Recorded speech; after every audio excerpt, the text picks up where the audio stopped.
नमस्कार। मैं हूं संजीव श्रीवास्तव। आप देख रहे हैं 4 PM न्यूज नेटवर्क। प्रधानमंत्री नरेंद्र मोदी के मध्य प्रदेश के चुनावी दौरे पर आने के ठीक पहले राजनीति गर्म आ गई है। प्रधानमंत्री मध्य प्रदेश की 4 लोकसभा सीटों के लिए प्रचार पर आ रहे हैं। प्रधानमंत्री ने पहले दौर में 19 अप्रैल की वोटिंग के ठीक पहले राज्य को नापा है। अलग अलग क्षेत्रों में चुनाव प्रचार किया। उन सीटों के लिए प्रचार किया जहां पहले दौर में वोटिंग हो चुकी है। कुछ जगहों पर वोटिंग होने वाली थी, वहां भी प्रधानमंत्री पहले दौर में गए थे। अब दूसरे चरण में 26 अप्रैल और 7 मई को राज्य की अलग अलग सीटों पर मतदान होना है और मतदान के ठीक पहले प्रधानमंत्री का दौरा कार्यक्रम पुनः बना है। प्रधानमंत्री 24 अप्रैल को मध्य प्रदेश की सागर, बैतूल और भोपाल सीट पर प्रचार के लिए आने वाले हैं। उनका 25 अप्रैल को भी मुरैना का दौरा संभावित है। 24 अप्रैल का दौरा फाइनल हो गया और 24 अप्रैल का दौरा फाइनल होते ही बैतूल जिले की हरदा सीट पर एसपी के एक पत्र ने हड़कंप मचा दिया है। हरदा एसपी ने खत डीएम को लिखा था और डीएम को लिखा गया खत जैसे ही लीक हुआ उसके बाद राज्य की राजनीति गर्मा गई है। सवाल जवाब होने लगे हैं और आलम यह है कि पूरा का पूरा मामला चुनाव आयोग तक भी पहुंचा दिया गया है कांग्रेस की ओर से। पूरा का पूरा मामला क्या कुछ है, क्या इसे लेकर आरोप प्रत्यारोप है, क्या इसे लेकर कहा जा रहा है, सुनते हैं राज्यसभा के सदस्य और कांग्रेस के वरिष्ठ नेता विवेक तनखा की जुबानी। सुनिए आप, फिर करते हैं आगे की बात। आज मुझे बड़ी डिस्कंसर्टिंग न्यूज़ मिली कि हरदा में प्रधानमंत्री जी का कार्यक्रम है। उसके लिए प्रशासन पूरी जोर से तैयारियां कर रहा है। प्रशासन सिक्योरिटी ज़रूर प्राइम मिनिस्टर को प्रोवाइड कर सकता है, बट बीजेपी का कार्य तो नहीं करना चाहिए। लोगों की प्राइवेट ज़मीनों को टेक ओवर कर लिया है, पेपर में छपा है, रिटन परमिशन नहीं ली है और लोग परेशान हैं। और प्रशासन ही आश्वासन दे रहा है कि हम आपकी ज़मीन बाद में रेस्टोर करके दे देंगे।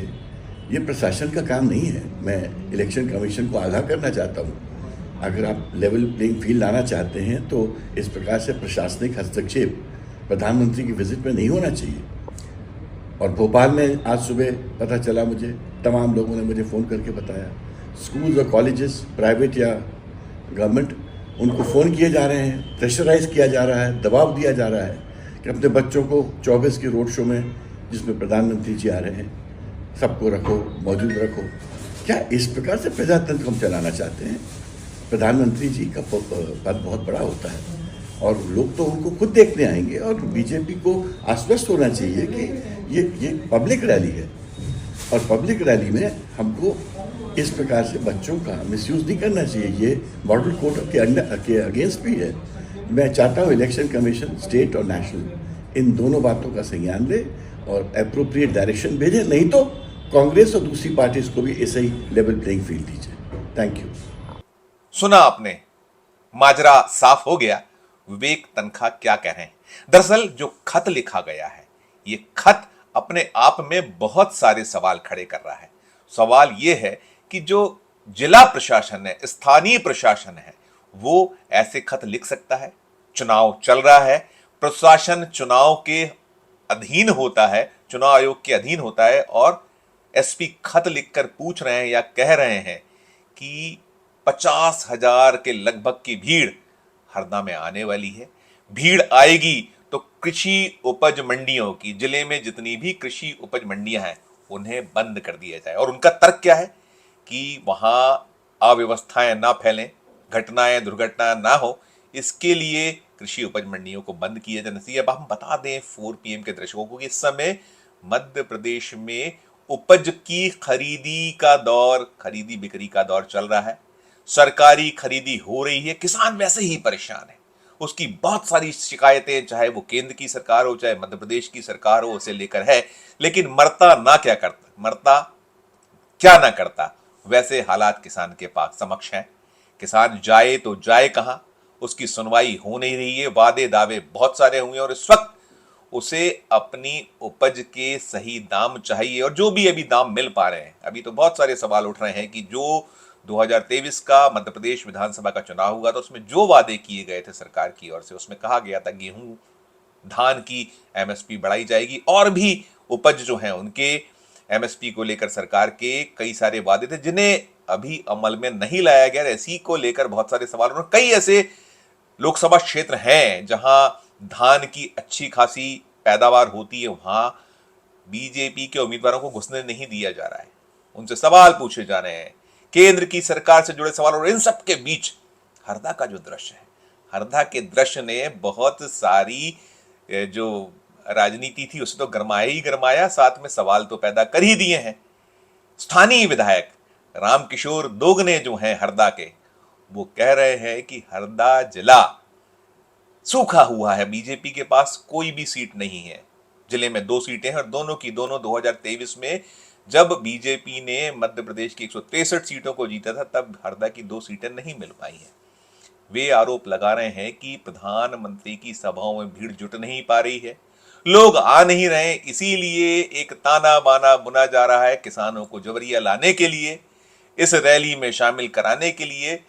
उसी के मद्देनजर सारा कुछ ये जो चक्र कुचक्र चल रहा है, ऐसा आरोप कांग्रेस के विधायक दोगने लगा रहे हैं। उधर बीजेपी कह रही है कि नहीं, हमारे अधीन तो नहीं काम कर रहा है डीएम या प्रशासन, वो अपने स्तर पर काम कर रहा है, उसका अपना नजरिया है, उसके नजरिए पर आरोप हो सकते हैं, लेकिन जो स्थितियां हैं उसी की ठीक ठाक करने के लिए कोशिश हो रही है, ऐसा कह के बचाव किया जा रहा है। लेकिन सच्चाई तो यही है कि भीड़ नहीं जुट रही है, दिक्कतें हो रही हैं, और भीड़ जुटाने के लिए जो भी प्रयास होते हैं, चाहे वो सत्तारूढ़ दल भारतीय जनता पार्टी हो या विपक्ष हो, उसे जुटाने के लिए बहुत प्रयास करने पड़ते हैं। सत्तारूढ़ दल के लिए जरूर आसान रहता है क्योंकि उसके पास मशीनरी होती है, तो इसी से सब जोड़कर देखा जा रहा है। और विवेक तनखा ने साफ कहा है, उन्होंने तो इस पूरे के पूरे मामले की तुलना अलग तरीके से की है, उन्होंने इसकी समीक्षा अलग ढंग से की। उन्होंने पूछा है कि क्या मध्य प्रदेश के जो प्रशासन है, अमला है, जो भारतीय जनता पार्टी की टीम के माफिक काम कर रहा है, वो इंडिया अलायंस को अवसर देगा? यदि इंडिया अलायंस की रैलियां होती हैं, उनके नेताओं की सभा होती है, तो उन्हें भी ऐसी ही एक मैदान उपलब्ध कराया जाएगा कि वो भी अपने जो भी रैलियां हैं, सभाएं कर सके, और उस समय जो कामकाज को रोक दिया जाए, नहीं होने दिया जाए, उन्हें रास्ता साफ कर दिया जाए कि ऐसा वैसा होगा जो दिल्ली के रामलीला मैदान में देखने को मिला था। जब दिल्ली के रामलीला मैदान में इंडिया अलायंस की एक बड़ी सभा, बड़ा जलसा हुआ था, ये चुनावी जो पूरा का पूरा 2024 का रण सजा इसे लेकर, तो वहां के प्रशासन ने तो सशर्त अनुमति दी थी कि कितनी भीड़ लानी है, कैसे ध्यान रखना है, बहुत सारी शर्तें लगाई थी, उस आधार पर दी थी। तो विवेक तनखा यही कह रहे हैं, या तो उसी तरीके से हर तरफ किया जाए या फिर ऐसा भेदभाव ना किया जाए। उन्होंने इलेक्शन कमीशन ऑफ इंडिया को भी आगाह किया है। साथ साथ विवेक तनखा ने अपने जो आरोप है उसमें यह भी कहा है कि उन्हें भोपाल से भी सूचना मिली है कि यहाँ स्कूलों के बच्चों को, चाहे वो प्राइवेट स्कूल हो या सरकारी शालाएं हों, उनके बच्चों को 24 अप्रैल को भोपाल में शाम को होने वाले रोड शो के लिए पहुंचने के निर्देश भी दिए जा रहे हैं। तो ये सब दर्शाता है कि क्या कुछ चल रहा है, कैसी स्थितियां हैं, जमीनी हकीकत, दावे जो हैं भारतीय जनता पार्टी, प्रधानमंत्री जी या एनडीए के जो उनके घटक दल हैं पूरे के पूरे, उनके दावे देश को लेकर कुछ भी हो, लेकिन जमीनी हकीकत जैसा मध्य प्रदेश में चल रहा है कुछ ही तरह की है। और इस मामले की शिकायत कांग्रेस ने इलेक्शन कमीशन को कर दी है।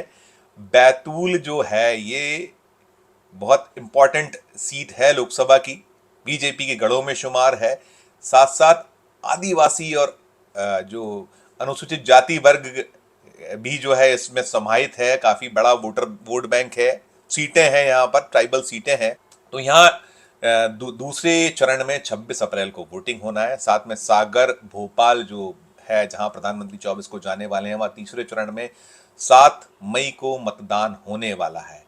अगर हम 26 अप्रैल को देखें तो 24 अप्रैल की शाम को प्रचार थम जाएगा, 48 घंटे पहले प्रचार थमता है। जो बैतूल लोकसभा सीटें जहां प्रधानमंत्री आ रहे हैं उनका दौरा पूर्वान में है, पूर्वान में यहाँ पहुंचेंगे और कुल मिलाकर ये पूरा का पूरा मसला मामला तूल पकड़ चुका है। इस पे राजनीति गर्म है, गहरा रही है और आरोप प्रत्यारोप का दौर तेज हो गया। कांग्रेस ने सत्तारूढ़ दल भारतीय जनता पार्टी को निशाने पर लेकर जमकर एक प्रशासन को कटघरे में खड़ा किया है, शासन को कटघरे में खड़ा किया और वो बार बार यही आरोप लगा रहे हैं कि शासन प्रशासन जो निष्पक्षता के साथ चुनावों को संपन्न कराना चाहिए वो भूमिका नहीं कर रहे और चुनाव आयोग भी कहीं ना कहीं आंख मूंदे बैठा हुआ, यह आरोप भी कांग्रेस पक्ष ने लगाया है। अब देखिए इस पूरे मामले मसले पर आगे क्या होता है। जो भी होगा 4 PM अपने दर्शकों तक पहुंचाएगा।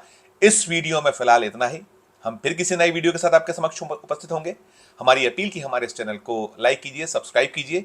यदि आपने ज्वाइन का बटन नहीं दबाया तो ज्वाइन का बटन भी जरूर दबाइए और साथ साथ इस वीडियो को अधिक से अधिक लोगों से शेयर कीजिए। वीडियो के कमेंट बॉक्स में जाकर कमेंट जरूर कीजिए कि ये खबर आपको कैसी लगी और देखते रहिए 4 PM Madhya Pradesh, 4 PM national और 4 PM हमारे अन्य राज्यों के चैनलों को। धन्यवाद, नमस्कार।